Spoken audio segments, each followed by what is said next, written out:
Olá pessoal, vamos conhecer um pouco mais sobre o mundo da arte, a arte da interpretação, no teatro, no cinema e na TV.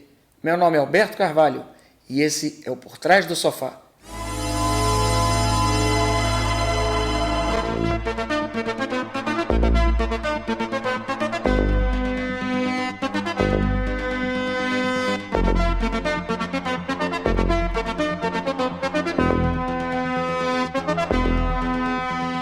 Olá pessoal, bem-vindos novamente ao Por Trás do Sofá.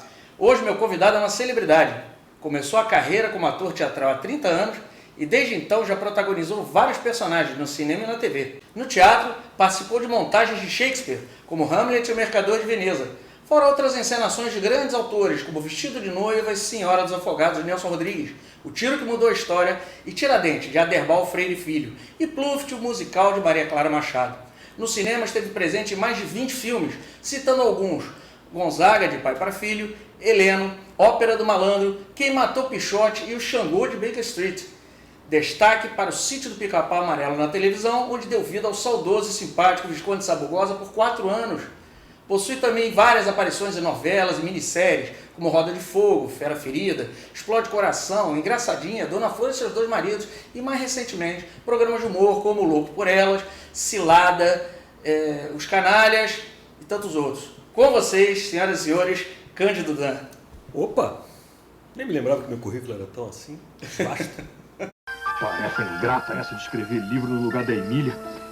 O pior é que quando eu for mostrar pra ela o que eu escrevi até agora, ela vai achar um monte de defeitos. É sempre assim.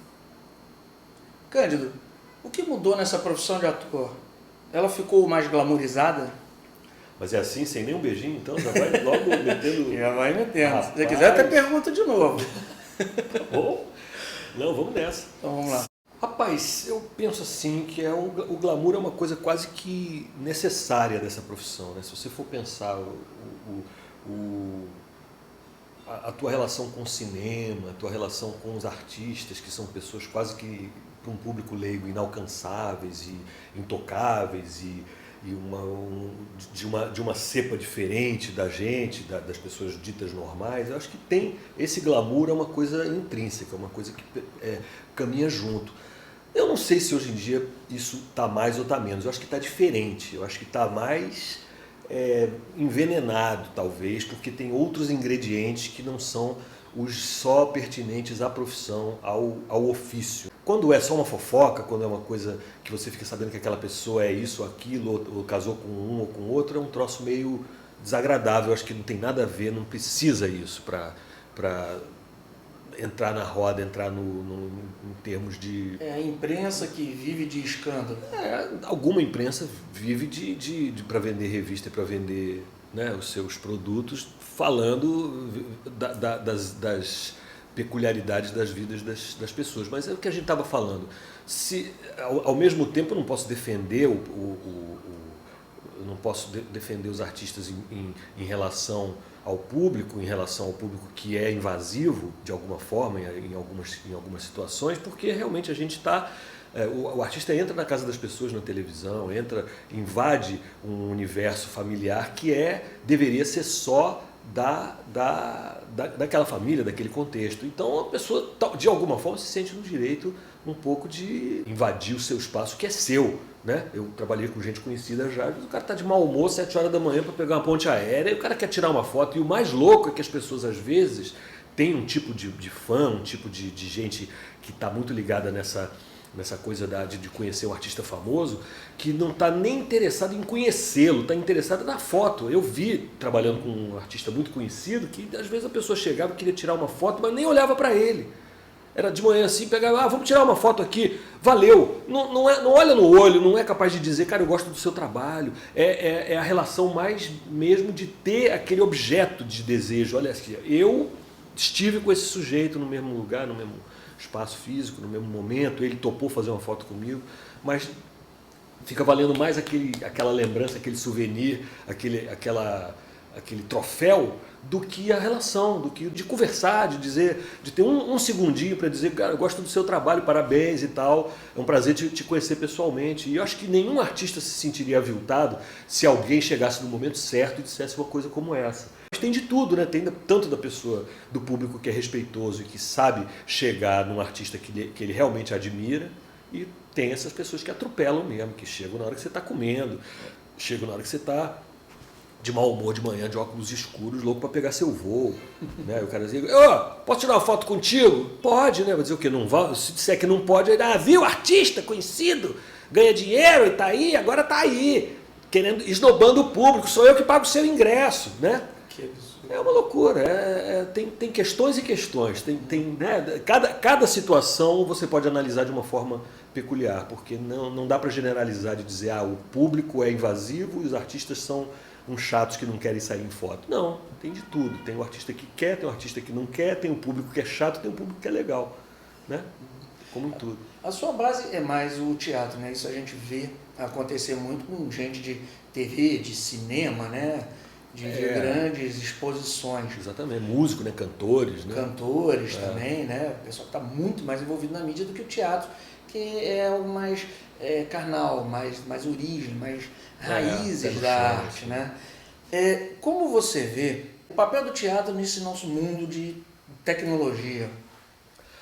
Rapaz, o teatro hoje em dia ele tem que se encontrar de novo, porque na verdade o teatro nessa era da reprodução técnica, né, da reprodutibilidade técnica, que eu diria que é a cinema, televisão, internet. Então a internet veio para deixar isso cada vez mais claro, de que o teatro tem que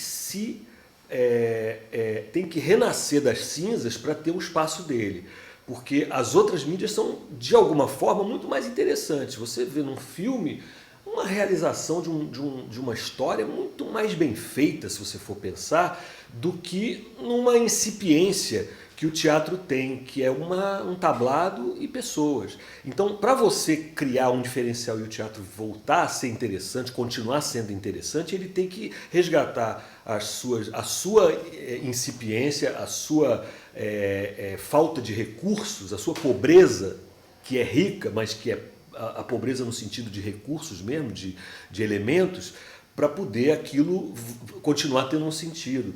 Um exemplo que eu gosto de brincar, assim, se você for ver Titanic no cinema, você vê aquele marzão, você vê aquele navio que foi construído. No teatro, no bom teatro, você não tem que ter o navio, você tem que ter o ator fazendo o movimento do barco com o corpo. Isso é um exemplo grosseiro, mas você consegue perceber esse barato que é a possibilidade do ator, o poder que o ator tem no teatro de criar cenografias, de criar ambientes, de dizer que ele está no Castelo da Dinamarca e ele vê o Castelo da Dinamarca. O público tem condição de ver através do olho dele que ele está no Castelo da Dinamarca. Ele está ali num tabladinho, qualquer lugar, numa praça pública ou num fundo de quintal. Mas se ele chega com um brilho no olho e diz, eu estou aqui, no Castelo da Dinamarca, o público acredita. Esse é o poder do teatro. O teatro não precisa ter a cenografia, construir o Castelo da Dinamarca, nem construir o Titanic. Precisa que o ator, com o corpo, com a sua verdade, com o seu presente, com a sua presença, com a presentificação, que é a coisa que a gente mais toca, que é você sabe que o público sabe hoje em dia, o público já desenvolvido, que não está mais nessa da ilusão, e que quando vai ao teatro sabe que vai ver um espetáculo, que as pessoas estão ali, que daqui a pouco vai acabar, não tem ninguém mais iludido, como você, de alguma forma também, quando vai ao cinema, não fica, mas você quase que se deixa. No cinema você se deixa levar por aquela história e embarca naquilo, sai tocado por aquilo.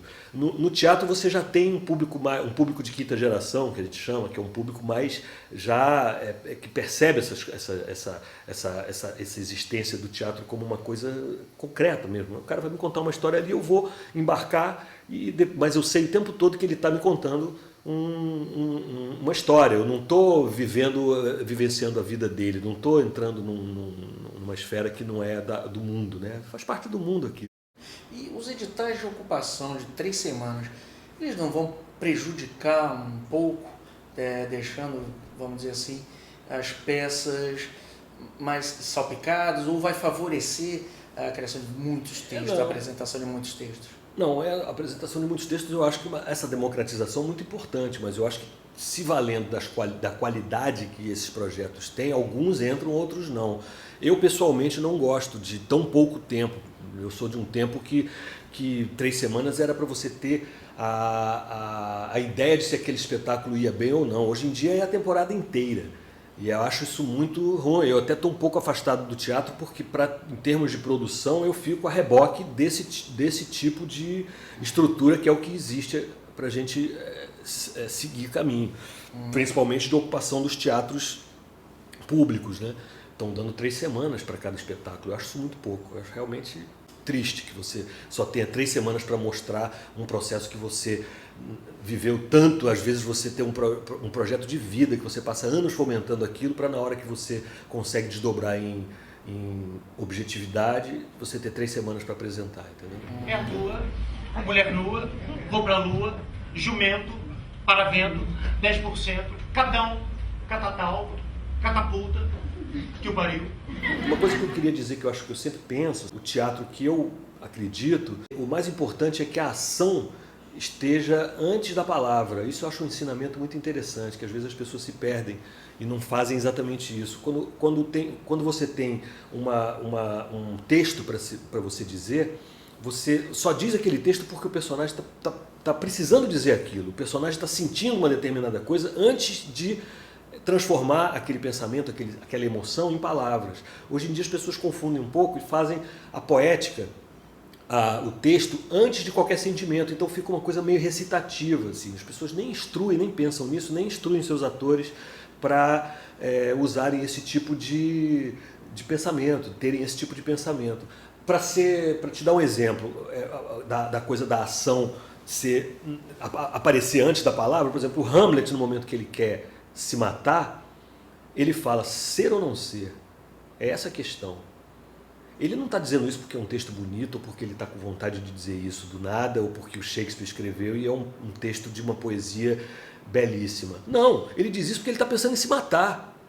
Ele diz isso porque a mãe dele é uma vagabunda, porque ele não conseguiu casar com a menina que ele gosta porque ele é príncipe, porque o pai dele morreu, assassinado pelo tio que está comendo a mãe dele, a vida dele é uma merda. Tem uma hora que ele diz, cara, eu vou me matar, o que me interessa mais? Ele só diz ser ou não ser, eis a questão, ou essa é a questão, porque ele está pensando em se matar. Isso é um exemplo só.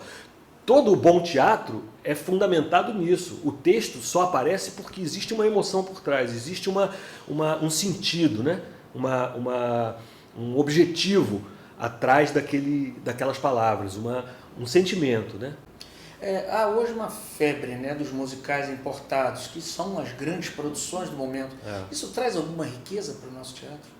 Rapaz, eu pessoalmente não gosto não. Eu acho que esses musicais grandiosos não trazem nada a não ser proveitos e benefícios para o bolso dos realizadores e para um público que é um pouco carente de coisas bem feitas e de coisas elaboradas. Mas para você ver, tem muitos musicais que vêm para cá agora, importados, que os caras trazem inclusive o diretor de lá, ou um coreógrafo, ou um bisbilhoteiro lá, um olheiro de lá, para se fazer aqui nos moldes. É quase um franchising, eles fazem aqui exatamente do mesmo jeitão que foi feito e comprovadamente um sucesso de qualidade, etc., no exterior. Então, eu fico achando que esses caras nem podem ser chamados de diretores, para mim são só realizadores, porque entram num viés de carência do público.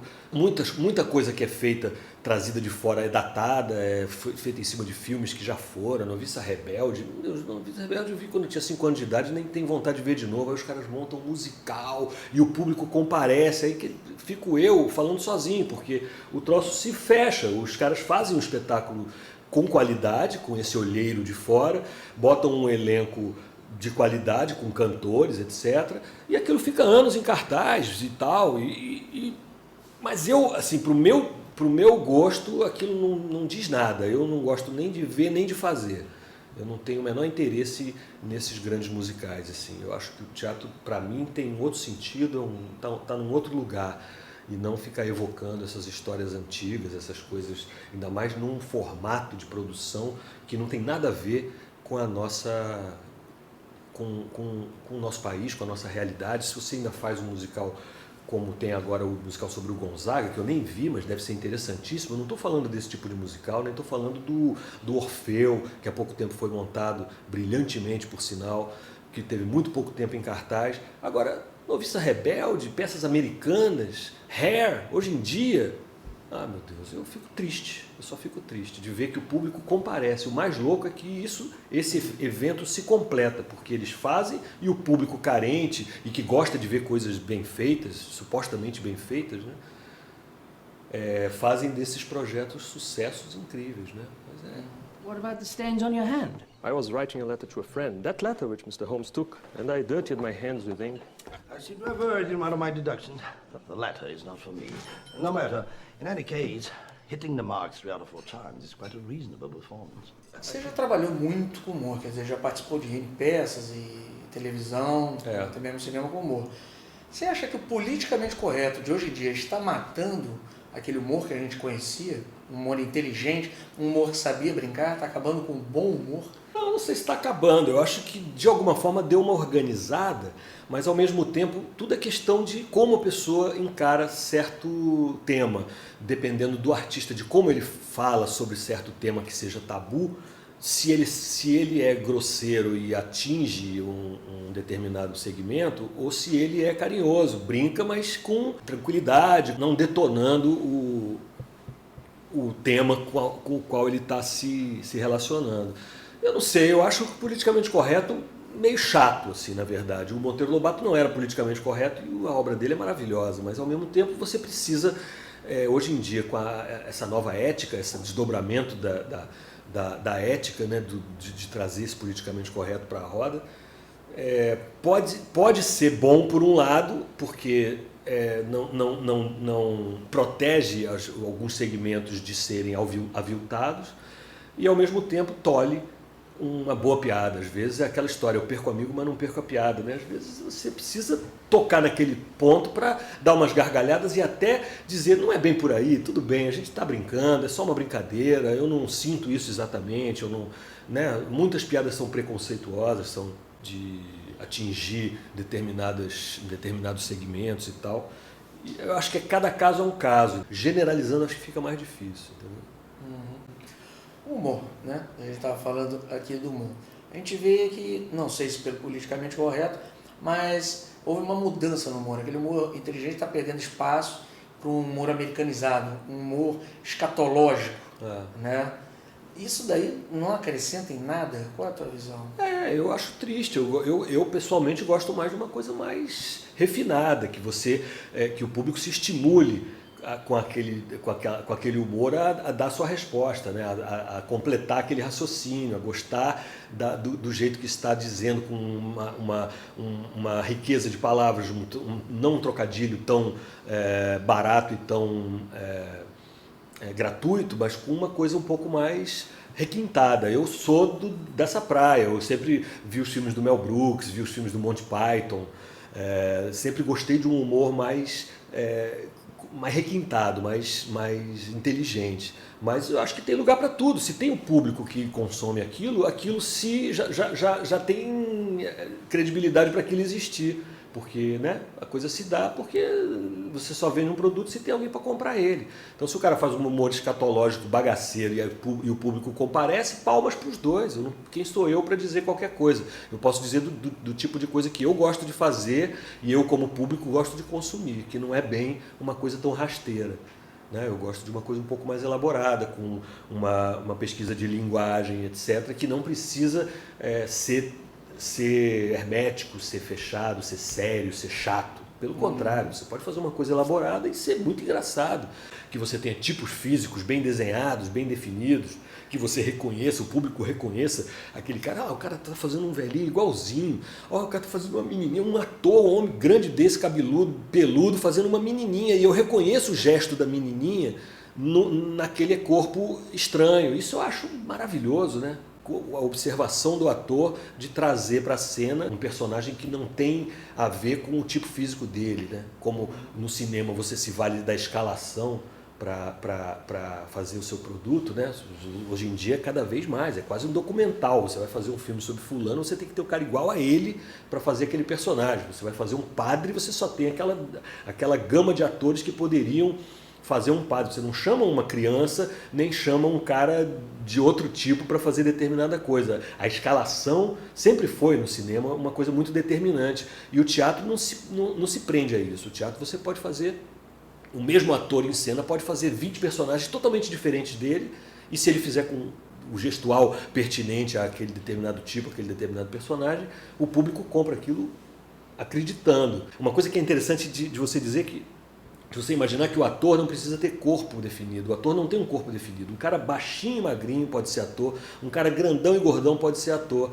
Você pensar que o boxer, você reconhece ele pelo corpo. Um lutador de jiu-jitsu, você reconhece. Um jogador de futebol, você reconhece.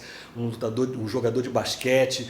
Um jockey. Todos esses têm corpos pertinentes à sua atividade, se você for pensar. O ator não. O ator pode ter qualquer corpo. O ator pode ter qualquer idade. O ator não se aposenta, só se aposenta se quiser. Tem gente que começa a se dar bem na carreira com 70 anos de idade, porque aí tem um tipo que aí, ele quando era pequeno não valia nada, quando ele era jovem ele era magro, feio. A minha esperança é me dar bem com 70 anos, porque até agora eu não me dei bem. Quando era moleque, nada. Quando eu era adolescente, picas, porque eram só os bombadinhos bonitinhos, eu sempre fui magrelo, desajeitado. Eu velho, já envelhecendo, tenho meu espaço, mas também é possível você, depois de um tempo, depois de muito tempo, conseguir o seu lugar no espaço, porque tem personagens de todas as idades. Claro, a dramaturgia escreve para jovens, mas você pode virar um ator não protagonista, mas coadjuvante com qualquer idade que você tiver energia e tiver força para trabalhar. Você vê atores de 70, 80 anos aí fazendo as coisas, está tudo certo, a cabeça não ajuda, porque cada vez para decorar texto é mais difícil, mas aí a tecnologia vem para ajudar, bota um ponto, ou vai de fala em fala, se for na televisão, se for no teatro, ensaia, aquilo acaba entrando na cabeça. Esse pessoal que não está muito encaixado no conceito de ator, mas que quer uma aparição e parte para o humor escrachado, para o escárnio, para a apelação, para as pegadinhas, o que quer que seja. Isso se deve porque a ética, o respeito entre as pessoas está em baixa, estão aceitando qualquer coisa, estão engolindo qualquer coisa. Não, eu não sei. Eu acho que, para mim, esse final da sua pergunta da ética e do respeito que está em baixa, eu identifico em outro lugar dentro dessa profissão, não nessa coisa, porque isso eu acho que é um lugar mesmo, talvez na televisão, tenha espaço nesses canais B aí, C, e uma classe também que não... Que consome esse tipo de coisa, dessas pegadinhas, desses programas de bobagem e tal. Eu acho que tem espaço para isso porque tem um público que consome, mas e aí realmente em algumas instâncias desses programas a ética não é nem aventada, né? É uma palavra que o cara não sabe nem o significado e não passa por aí, porque algumas piadas são grosseiras, são politicamente incorretas e daquilo que a gente já estava falando há pouco tempo. Mas eu acho que a coisa do respeito e da ética em relação a essa profissão que tá se perdendo, por exemplo, no cinema tem tão poucas produções e os próprios produtores e diretores sabem que há uma demanda de atores, quase que de 100% da população de atores querendo fazer cinema, que eles se valem de uma superioridade a ponto de te chamar para um teste que não te pagam, que você se submete a fazer bem para poder dar possibilidades a esses diretores de escolherem o seu elenco. Você não ganha nada geralmente, você faz um teste tentando fazer bem e não ganha nada. Eventualmente você dá boas ideias com o seu teste para que o ator que seja escolhido faça determinada coisa que você fez no seu teste, ou seja, você está engrandecendo o filme do fulano e você às vezes não ganha nem um tostão. E como há pouco tempo me aconteceu, que é uma coisa gritante, de você ser chamado para um filme, eu estava em férias, fui chamado, produzi uma foto, falei com o meu agente para fechar a grana, decorei o texto, pensei no filme, pensei no personagem, estraguei ali alguns dias das minhas férias imbuído porque tenho vontade de fazer quando é um projeto legal. E o que aconteceu? O cara terminou o filme e ninguém me avisou de que a minha cena tinha sido cortada. Eu continuei trabalhando sozinho em casa, decorando, repassando o texto, pensando como eu iria fazer, e um dia eu soube por um amigo que o filme já tinha terminado as filmagens e que minha cena tinha sido cortada no roteiro, e ninguém me avisou, ninguém me deu um telefonema. Isso é que eu acho que é terrível, e que essa relação perniciosa, essa relação de uma suposta superioridade entre os produtores e essa população de atores perdida, querendo trabalhar, permite esse tipo de de aberração, entendeu? Isso é que me dói, porque eu acho um absurdo você não ser respeitado, você não ser avisado de uma coisa desse tamanho. Você está disponível para um produto que não é seu e você ser negligenciado, não ser... na hora que interessa você não vale nada, entendeu? Isso é só uma queixa. Tocândido, finalizando nosso programa, suas considerações.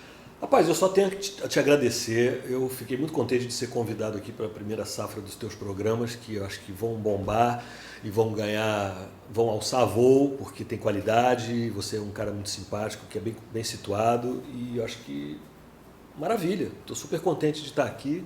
Vamos ver o resultado e vamos torcer para que outros venham, tá? Vamos que vamos. Muito Maravilha. obrigado pela sua presença. Obrigado a você, só eu. Pessoal, esse foi mais um Por Trás do Sofá. Espero vocês no nosso próximo encontro. Até lá!